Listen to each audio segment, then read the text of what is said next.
बच्चों, आज class 10th की वर्कशीट नंबर 72 को देख रहे हैं, जो कि 28 दिसंबर 2020 के लिए है। और हम हमारा चैप्टर पढ़ रहे हैं, चैप्टर 15 हमारा पर्यावरण। और आज हम पढ़ेंगे कचरा प्रबंधन के बारे में। कचरा यानी कि हमारे घर से निकलने वाली जो वेस्ट मटेरियल होते हैं, जिसका कि हम इस्तेमाल नहीं करते, हमारे घर से निकल सकते हैं, फैक्ट्री से, कारखानों से। तो उन कचरों का हम कैसे प्रबंधन कर सकते हैं और कैसे हम उनको कम से कम निकाल सकते हैं, क्योंकि हम जानते हैं कि इसका हमारे पर्यावरण पर बहुत बुरा प्रभाव भी पड़ता है। तो आओ देखते हैं हमारी वर्कशीट में क्या दिया हुआ है। दैनिक जीवन में हमारे क्रियाकलापों से बहुत सा कचरा उत्पन्न होता है। हमारे जीवन शैली में सुधार के साथ कचरे की मात्रा भी बहुत अधिक बढ़ गई है। पैकिंग के नए तरीकों ने भी अजैव निम्नीकरणीय कचरे में वृद्धि की है। अब यहाँ से जो शब्द आपके दिया हुआ है अजैव निम्नीकरणीय, आपने छोटी क्लास में पढ़ा है कि ऐसे पदार्थ जो कि सूक्ष्म जीवों के द्वारा सरलीकृत हो जाते हैं, यानी कि जो विघटित हो जाते हैं, वैसे पदार्थ को हम कहते हैं जैव निम्नीकरणीय। और जो ना हो पाए, यानी कि ऐसे पदार्थ जो कि विघटित नहीं हो पाए, अपने सरलीकृत रूप में न टूट पाएँ, ऐसे पदार्थ को हम कहते हैं अजैव निम्नीकरणीय। यानी कि जैसे यहाँ ये दिया हुआ है कि पैकिंग के नए तरीकों ने भी अजैव निम्नीकरणीय कचरों में वृद्धि की है। यानी कि आप देखो, ज़्यादातर जो पैकेजिंग मटेरियल होता है वो प्लास्टिक का बना हुआ होता है। और प्लास्टिक क्या होता है? प्लास्टिक हज़ारों साल तक वातावरण में वैसे ही रहता है और वातावरण को क्या करता है, धीरे धीरे मृदा को, मिट्टी को क्या करता है, प्रदूषित करता है। तो वो क्या हो गया? अजैव निम्नीकरणीय पदार्थ हो गया। तो यही यहाँ दिया हुआ है कि पैकेजिंग के जो तरीके हैं, उससे भी अजैव निम्नीकरणीय कचरे में वृद्धि हुई है। अब देखो, यहाँ दिया हुआ है कचरे में निम्न पदार्थ होते हैं, जैसे जैविक कचरा। जैविक कचरा क्या होते हैं? दो तरीके के कचरे हो गए, एक जैविक कचरा और दूसरा अजैविक कचरा। अब जैविक कचरा क्या है? जैविक कचरा ही है जैव निम्नीकरणीय कचरा, क्योंकि देखो, वे पदार्थ जो सूक्ष्म जीवों द्वारा सरल पदार्थों में बदल जाते हैं, सरलीकृत हो जाते हैं, ऐसे पदार्थ को हम क्या कहते हैं? जैविक पदार्थ या जैविक कचरा कहते हैं। जैसे कि घर से निकलने वाले फल सब्जी के छिलके हो सकते हैं, कागज हो सकता है, गोबर हो सकते हैं, कपड़े हो सकते हैं कई सारे, जैसे कॉटन के, सिल्क के कपड़े हो सकते हैं। उसके ये हो गए क्या? जैविक कचरा। और दूसरा क्या हो गया? अजैविक कचरा। बिल्कुल जैविक कचरे के उल्टे आप इसको सोचो, उल्टा है इसका अर्थ।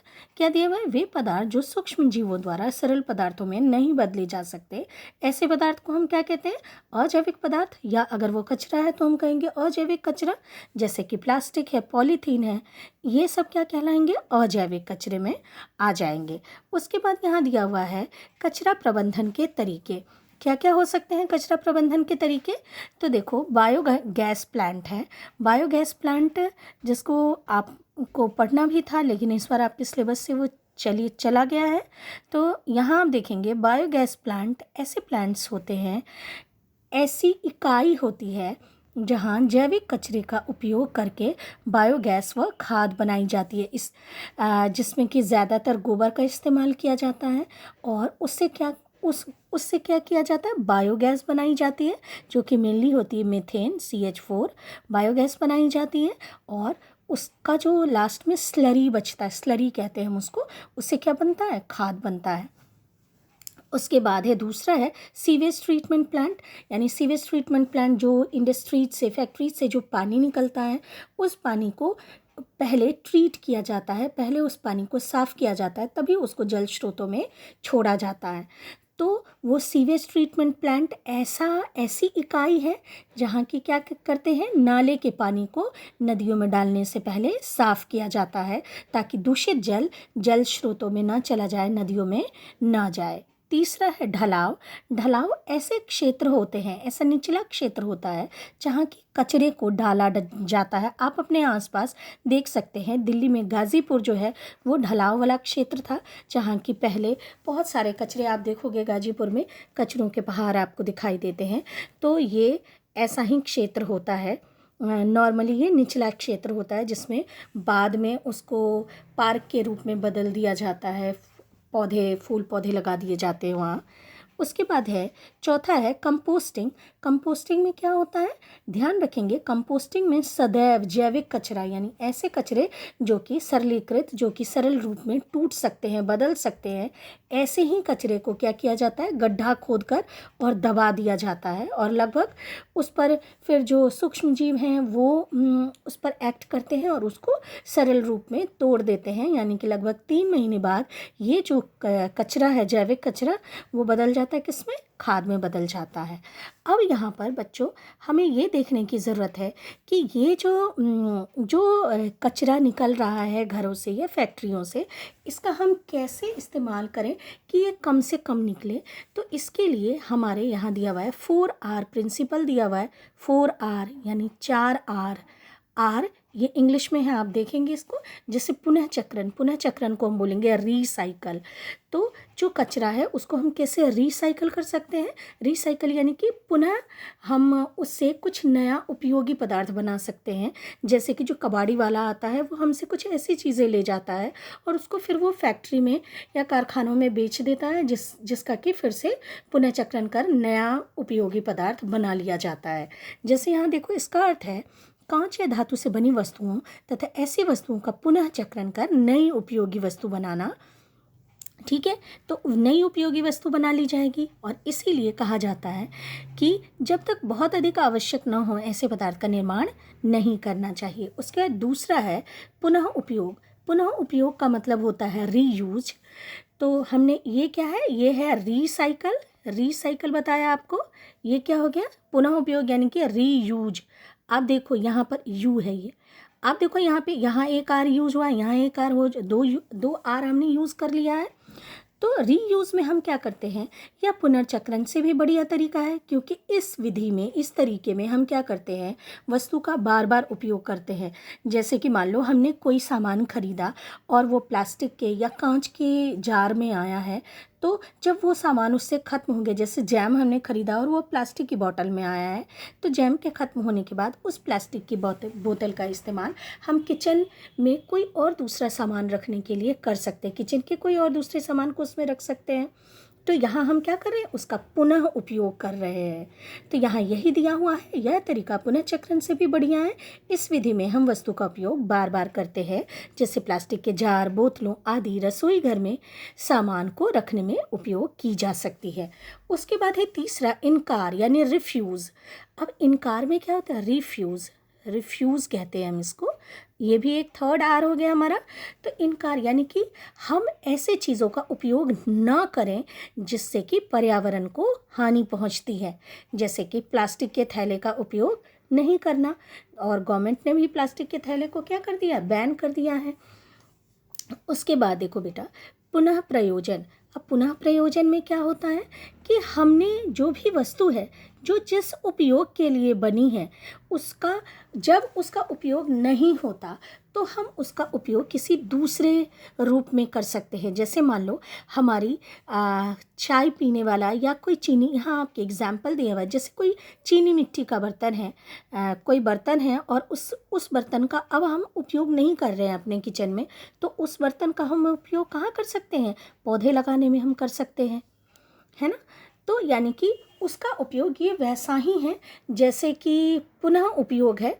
तो पुनः उपयोग और पुनः प्रयोजन लगभग एक ही जैसा है, लेकिन पुनः उपयोग में हम उसका उपयोग जैसे किचन में हमने कर लिया, पुनः प्रयोजन में हम उसका कुछ बिल्कुल अलग उपयोग करते हैं, जिसके लिए ये सोचा ही नहीं जा सकता था कि इसका उपयोग ऐसे भी हो सकता है।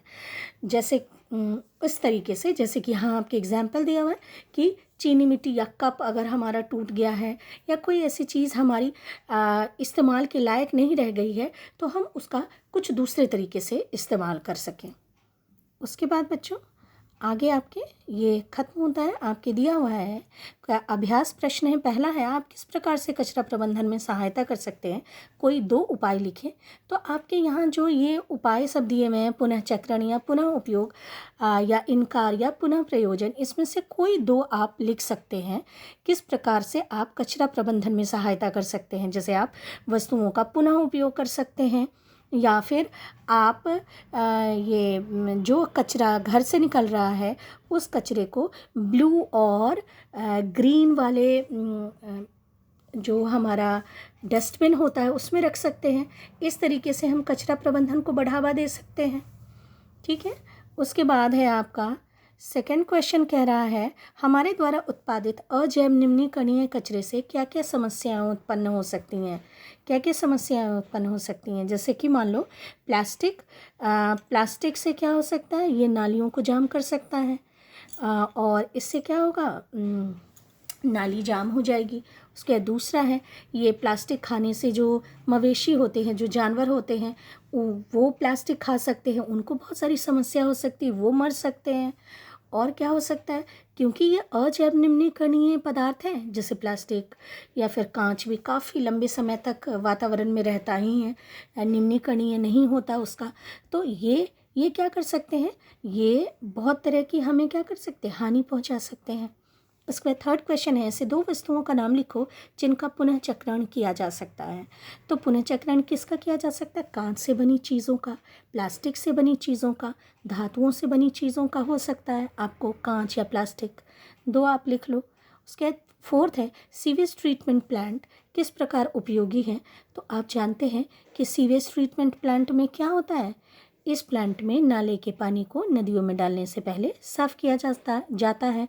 क्वेश्चन नंबर 4 का आंसर है जो कि आपकी बुक में दिया हुआ है, वर्कशीट में। उसके बाद फिफ्थ क्वेश्चन हम देखेंगे बच्चों। फिफ्थ क्वेश्चन दिया हुआ है यदि आप प्लास्टिक के थैले को ना कहते हैं तो किस चीज़ से बना थैला उपयोग करोगे और क्यों।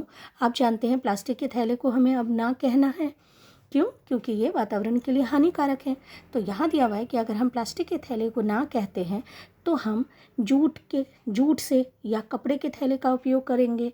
क्यों, क्योंकि जूट और कपड़ा क्या है, जैव कपड़ा यानी कि कॉटन के कपड़े का।